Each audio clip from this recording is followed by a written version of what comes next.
Bienvenue à tous sur CB5 TV, mesdames et messieurs, bonjour ou bonsoir selon l'heure à laquelle vous nous suivez. Aujourd'hui, notre émission s'intéresse à l'investiture du chef de l'État congolais déroulée le 16 avril dernier et la nouvelle équipe gouvernementale qui a été mise en place. Pour commenter cette actualité, nous allons recevoir sur ce plateau M. Jean-François Kando. Il est ancien maire de la ville de Pointe-Noire, président fédéral du Parti congolais du travail à Pointe-Noire et membre du bureau politique de ce même parti. Avec lui, nous allons commenter cette actualité. Monsieur Jean-François Kando, bonjour. Bonjour, mon cher ami. Voilà. Vous étiez à Brazzaville lors de l'investiture du président de la République au stade de la Concorde à Kintélé. Alors, quel commentaire faites-vous de cette cérémonie grandiose? Bon, mais écoutez, effectivement, vous le dites, hein, c'était une cérémonie grandiose qui marquait donc l'investiture du président Denis Sassou Nguesso qui venait d'être proclamé vainqueur à l'élection présidentielle de mars 2026. Ce que je peux retenir de cet événement, c'est qu'il fut effectivement grandiose, riche en couleurs, une forte participation des populations, puisque les gradins du stade de l'Unité ont été pris d'assaut par les citoyens de Brazzaville et de Kintélé. Nous avons donc eu une présence humaine importante, signe que l'activité qui s'y déroulait était une activité aussi importante.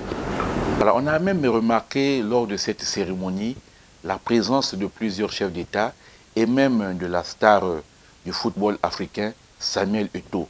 Alors, que dites-vous de ce ballet diplomatique? Cela démontre que le président Denis Sassou Nguesso est un panafricain bien reconnu et que les autres ne sont venus que lui rendre la politesse de ce qu'il est un grand homme qui a beaucoup œuvré pour l'indépendance totale de l'Afrique. Souvenez-vous que c'est sous l'impulsion du président Denis Sassou Nguesso que Nelson Mandela a été libéré des geôles sud-africaines et sous lui que la Namibie a obtenu son indépendance, parce que vous savez que le Congo a été un pays très actif dans ce sens. Et depuis lors, le Congo intervient par l'entremise du président Denis Sassou Nguesso dans beaucoup de crises africaines. Par exemple, aujourd'hui, il intervient activement dans la crise libyenne pour amener la paix en Libye. Et dans pas mal, disons, de pays, le président Denis Sassou Nguesso est toujours sollicité comme un conseiller par son expérience. Et je crois que les chefs d'État qui sont venus à Kintélé ne sont venus que lui reconnaître l'œuvre grandiose qu'il réalise en faveur de l'Afrique. Maintenant, on a vu la star du football africain, Samuel Eto'o au stade. Est-ce que ça valait la peine? Samuel Eto'o est certainement un fils peut-être pour le président, je n'en sais rien. Mais s'y retrouver là, ce n'était pas par hasard. Et il y avait, en dehors des chefs d'État, des invités de marque, autres que Samuel Eto'o. Donc, ce fut une fête, et à la fête, on invite les gens qu'on aime. Aucun pays ne peut vivre en autarcie. L'Afrique comptera 2,5 milliards d'habitants à l'horizon 2050, majoritairement jeunes, qu'il faudra nourrir, soigner, éduquer. Présentement, près de 600 millions d'habitants n'ont pas accès à l'électricité lorsqu'on sait quelles conditions le développement. C'est pourquoi je réitère ma foi dans toutes les initiatives et tous les projets qui procèdent du panafricanisme économique. Je réaffirme ma foi dans le multilatéralisme au moment où l'humanité fait face à de multiples incertitudes et de graves menaces susceptibles de mettre en danger et d'hypothéquer durablement la paix dans le monde. Mes chers compatriotes, mesdames et messieurs, au terme de mon propos, permettez-moi de dire qu'en ce jour où je suis investi de la haute charge de l'État. Je pense d'abord et avec émotion au Congo, notre pays. Peuple congolais résilient, souviens-toi de conserver une âme toujours éclairée devant les aspérités des difficultés et des obstacles. Allons de l'avant avec encore plus d'audace. Tu as raison d'espérer, non pas parce que l'espérance est la dernière des déesses, mais parce que le seul espoir qu'on puisse avoir, c'est soi-même.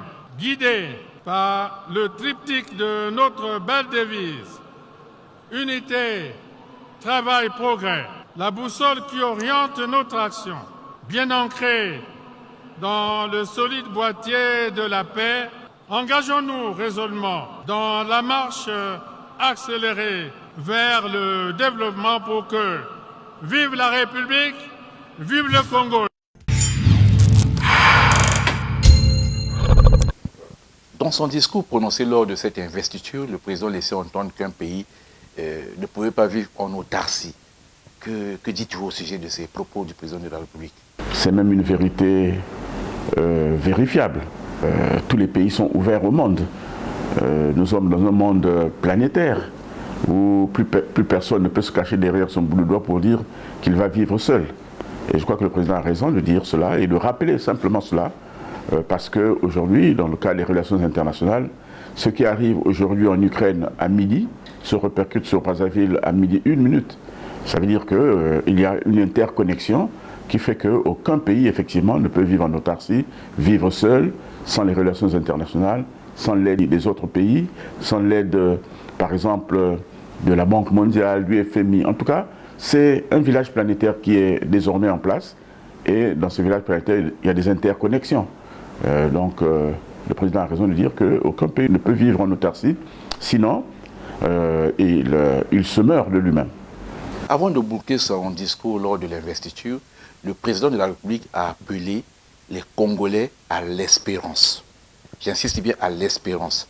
Alors, il appelle les Congolais à l'espérance alors que le système sanitaire est défectueux, l'eau et l'électricité constituent un casse-tête. Comment on va interpréter un peu cela? Le président de la République a été élu sur la base d'un projet qu'il a intitulé Accélérons la marche vers le développement. Le développement, c'est un tout. Dans le développement, il y a l'eau, dans le développement, il y a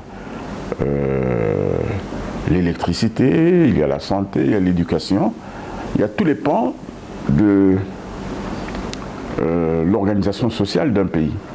Donc, lorsqu'un président est élu, il vient avec l'ambition de faire. Et le président, on ne va pas aujourd'hui le nier, a posé beaucoup d'actes pour ce pays. Et il est prêt à le faire. Il suffit qu'il y ait une certaine rigueur gouvernementale pour que ce projet de société du président, qui est cohérent en lui-même, puisse s'exécuter et donc résoudre les problèmes que vous venez de soulever, qui sont des problèmes disons, de société. Et je crois que l'élection s'est faite pour ça. On prend le meilleur, celui qui a le meilleur projet, et ce projet se transforme en programme de gouvernement. Et lorsqu'il est transformé en programme de gouvernement, on recherche le financement pour le mettre en exécution. Et je crois que c'est cette espérance que le président exhorte aux Congolais. Tout de suite après l'investiture, le président a procédé aux premières nominations. Il y a eu le chef de son cabinet, le ministre Laurent Tiba, le ministre d'État a été reconduit. Le premier ministre du gouvernement, Anatole Koliné Makosso, a été reconduit. Est-ce que ces reconductions-là intègrent bien, poursuivant la marche vers le développement? Mais écoutez, d'abord, ces nominations sont, selon la Constitution, du pouvoir discrétionnaire du président de la République. Il choisit celui qu'il pense être le meilleur pour l'accompagner dans son œuvre. Et s'il a estimé que son directeur de cabinet, son premier ministre de l'ancien mandat est apte à l'accompagner, il est tout à fait normal qu'il le nomme, puisqu'à partir du moment où les deux sont des Congolais, il n'est pas allé prendre des personnes d'autres nationalités pour venir le placer cela. Et puis, il faut aussi espérer que l'homme est perfectible. Ce qui n'a pas été fait hier, en tirant les leçons, on peut transformer un échec d'hier en une victoire aujourd'hui. Moi, je fais confiance au président de la République dans ses choix, parce que c'est lui, en fait, qui est le métronome de tout cela. Et j'espère que le gouvernement qui a été mis en place comprendra la mission qui est la sienne pour que, effectivement, le projet de société du président qui s'intitule, comme je le disais tantôt, Accélérons la marche pour vers le développement, puisse être une réalité palpable, puisque le président a même dit dans son discours d'investiture qu'il n'entendait pas décevoir les Congolais. Il va veiller, prendre en main la gestion des affaires du pays pour que ce projet, à la fin des 5 années qui vont intervenir, je pense, en 2031, que les Congolais soient satisfaits de ce passage.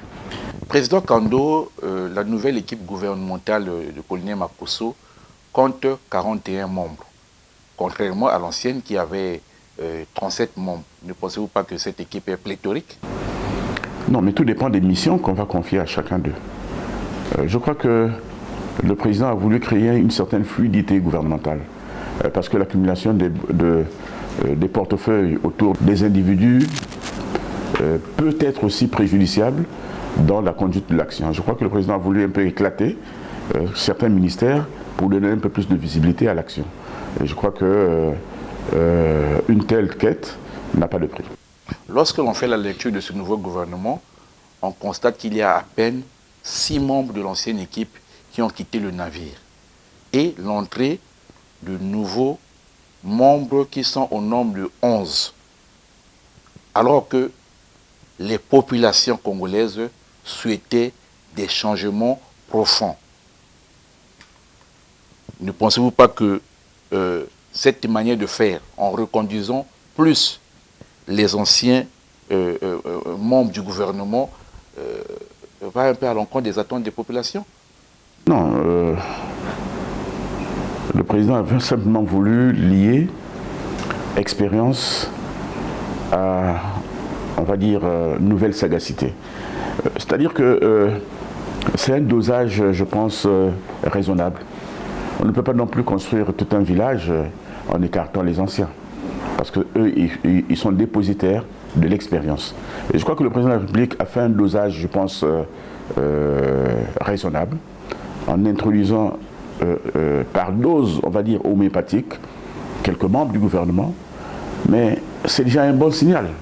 Cela veut dire que progressivement, nous avancerons vers le renouvellement de ce gouvernement, mais tout en tenant compte du fait qu'on ne peut pas non plus avoir les membres du gouvernement qui soient tous novices. Il manquerait de l'expérience, il manquerait peut-être beaucoup de choses.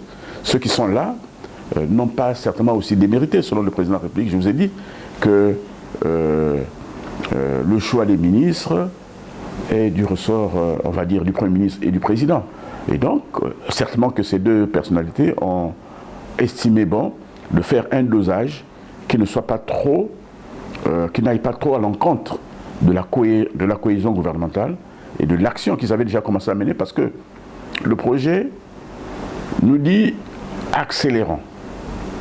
Cela veut dire que ce projet a existé avant.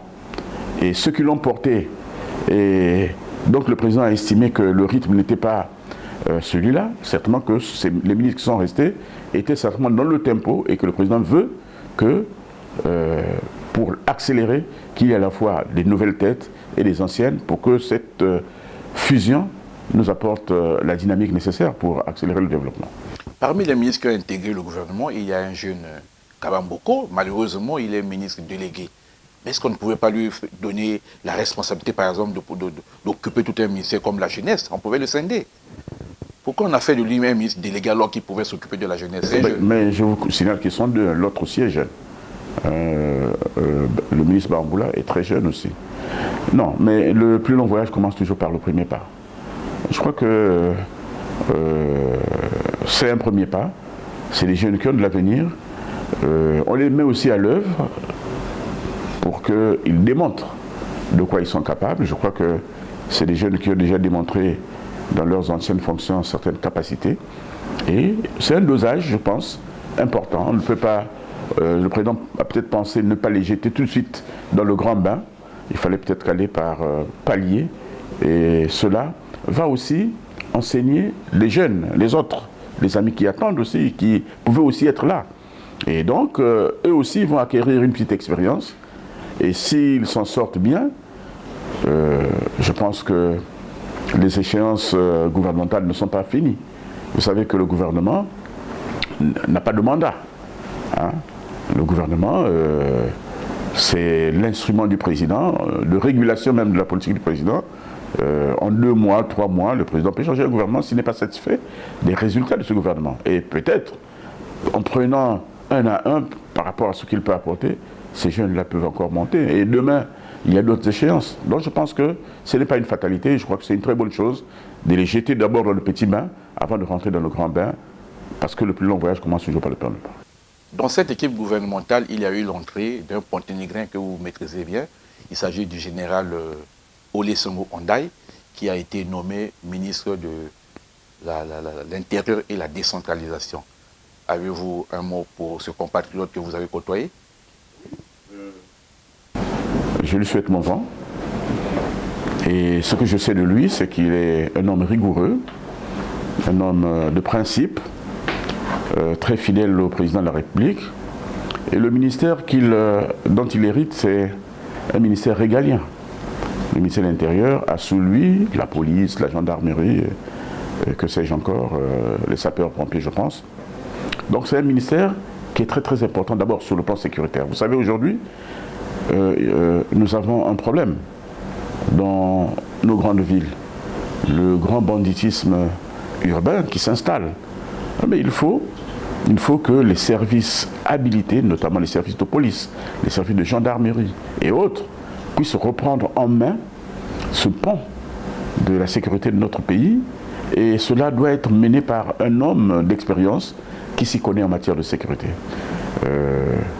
Je crois que le général Jean Olusegun a les capacités à la fois intellectuelles, morales, pour conduire ce ministère et nous ramener la paix dans les grandes villes en utilisant les moyens légaux que lui confère son ministère. À côté, il y a la décentralisation. Effectivement, la décentralisation est un levier de développement pour notre pays parce que les collectivités locales sont des relais importants de l'État au niveau de la base. Et je pense que le général Olusegun, qui a vécu longtemps aux côtés des autorités locales de Pointe-Noire, comprend quels sont les enjeux d'aujourd'hui. Les enjeux d'aujourd'hui en matière de collectivité locale, c'est que les collectivités locales du Congo n'ont pas les moyens de leur politique. Il faut donc que le gouvernement puisse réfléchir sur comment renflouer les caisses des collectivités locales avec des plans de développement locaux cohérents pour que les villes se développent sans que l'État n'ait trop de pression. Parce qu'aujourd'hui, tout se résume en investissement public financé par l'État. Or, les collectivités locales sont des relais pour la construction des villes, des communautés urbaines, ainsi de suite. Donc je pense que c'est un grand challenge que de remettre les collectivités locales à niveau et que les caisses des collectivités locales soient renflouées pour que l'autonomie de gestion administrative et financière puisse être le leitmotiv de la gestion des collectivités locales. Croyez-vous vraiment en la décentralisation dès lors que les collectivités locales dépendent plus de la direction centrale qui se trouve au niveau de Brazzaville? Non, je pense que c'est une mauvaise lecture. Moi j'ai été maire, je suis un agent municipal, administrateur dans une collectivité locale comme c'est le Pointe-Noire. Je sais ce qui se passe. Il se passe qu'aujourd'hui, nous avons une crise financière qui commande que l'État puisse avoir les moyens pour régler les questions nationales. Et je pense que ce qui s'est fait, c'est que la décentralisation a quelque peu, je peux dire quelque peu, été sacrifiée comme variable d'ajustement de la politique de l'État. Lorsque nous allons sortir petit à petit de cette crise, et lorsque les financements prévus par les textes en vigueur vont revenir vers les collectivités locales, je crois que les collectivités locales se porteront mieux. Parce que, vous savez que depuis 2021, on a mis en place un système qu'on appelle le GUP, le guichet unique de paiement, où tous les impôts locaux et nationaux sont reversés. Malheureusement, il n'y a pas eu la rétrocession effective des impôts locaux au niveau des collectivités locales. Si on règle ce problème, je crois que les collectivités locales vont se sentir mieux. Une loi de finances avait été adoptée au niveau de l'Assemblée nationale pour régler ce problème, c'est-à-dire qu'il fallait créer des directions des impôts locaux pour séparer les impôts nationaux qui sont recouvrés par la direction départementale des impôts et le Trésor. Et on devait créer, et la loi de finances, je crois que c'est celle de 2024 par là, une loi de finances adoptée au niveau de l'Assemblée, demander au gouvernement de mettre en place au niveau des villes, des directions départementales des impôts locaux. Parce que dans le Code général des impôts, il y a des impôts qui sont recouvrés par l'État. Vous prenez par exemple les centimes additionnels à la TVA, c'est un impôt local. Il y a pas mal d'autres choses, la patente et ainsi de suite. Et malheureusement, avec le GUP, lorsque cette réforme a été faite, on n'a pas tenu compte de la présence des collectivités locales pour ne pas que ces impôts puissent entrer dans ce GUP. On aurait mieux fait de les mettre de côté en créant ce que l'Assemblée nationale a adopté comme loi, c'est-à-dire la création des directions départementales des impôts locaux. Lorsque cela sera mis en place et que les collectivités locales vont créer, plutôt avoir leur compte au niveau de la Banque centrale, je crois que le problème des collectivités locales sera réglé. Il restera à booster les recettes locales, parce que les villes comme Pointe-Noire et Brazzaville sont des viviers, disons, de la parafiscalité. Donc, il y a beaucoup d'impôts locaux qui peuvent être recouvrés. Vous voyez par exemple la question des marchés, les marchés publics. Le marché qu'on vient de construire, celui de Njinji, compte plus de 5000 places. Imaginez un seul instant, je prends simplement ce montant, que chaque place coûte 100 francs. On prend au bas mot, chaque place 100 francs. Ça veut dire que tous les jours, on recouvre 500 000.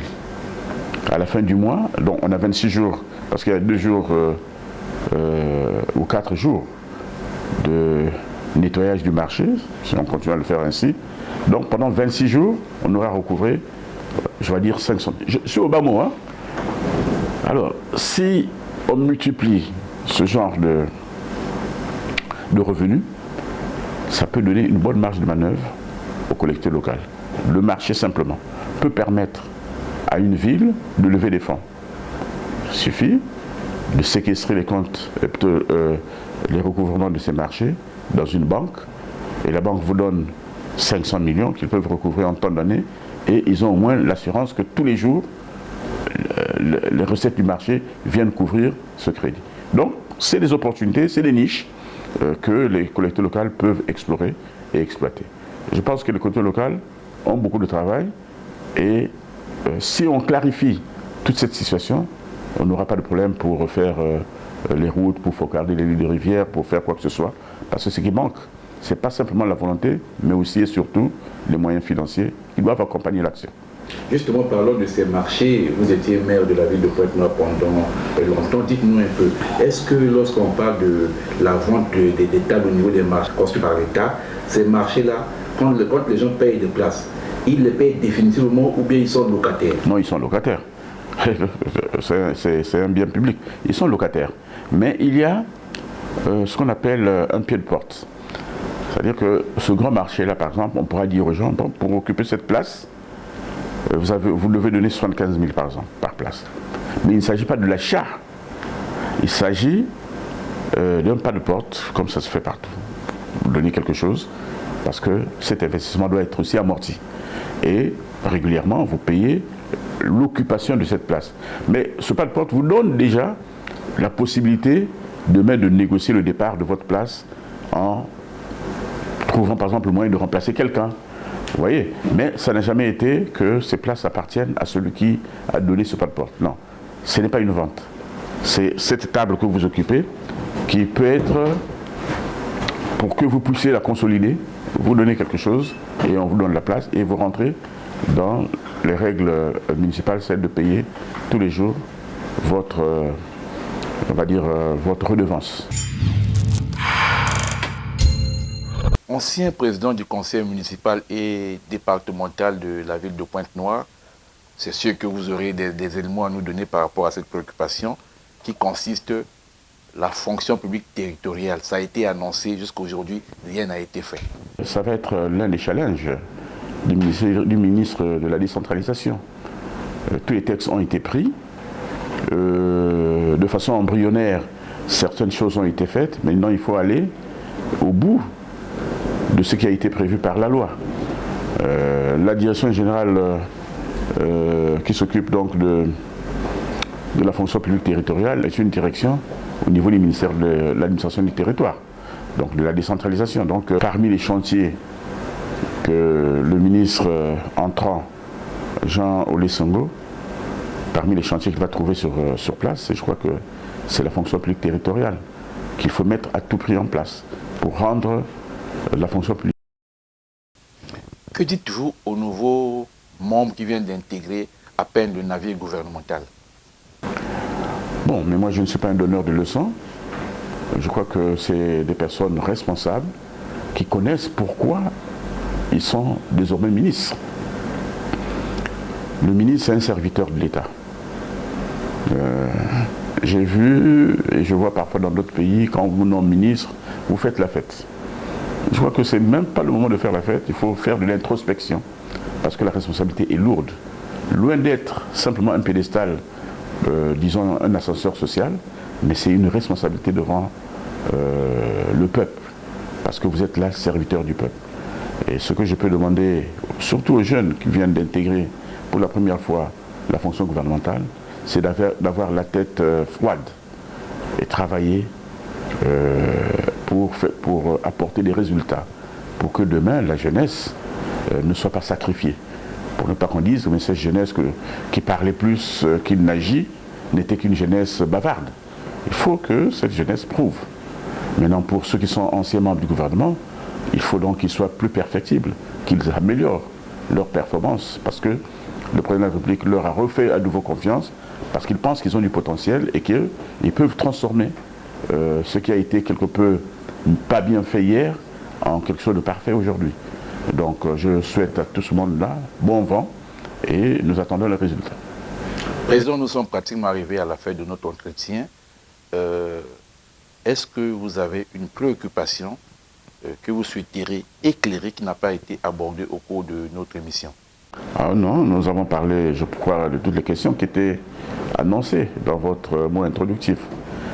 Je n'ajouterai rien, je vais simplement vous remercier une fois de plus d'être venu nous questionner sur les questions d'intérêt national et nous serons toujours ouverts à vous pour donner notre part de vérité sur certaines questions qui concernent notre pays. Voilà, dites-nous la vérité aujourd'hui, à écouter la vérité de M. Jean-François Kandou sur l'investiture du président et la nouvelle équipe gouvernementale qui venait d'être mise en place. Avec lui, nous avons commenté cette actualité et dans l'espoir de vous retrouver très prochainement, nous vous disons au revoir. Attention, avant de nous quitter, abonnez-vous massivement sur notre chaîne CB5 TV. Nous sommes sur X, YouTube, Facebook, WhatsApp et Instagram. À la prochaine occasion. Merci beaucoup.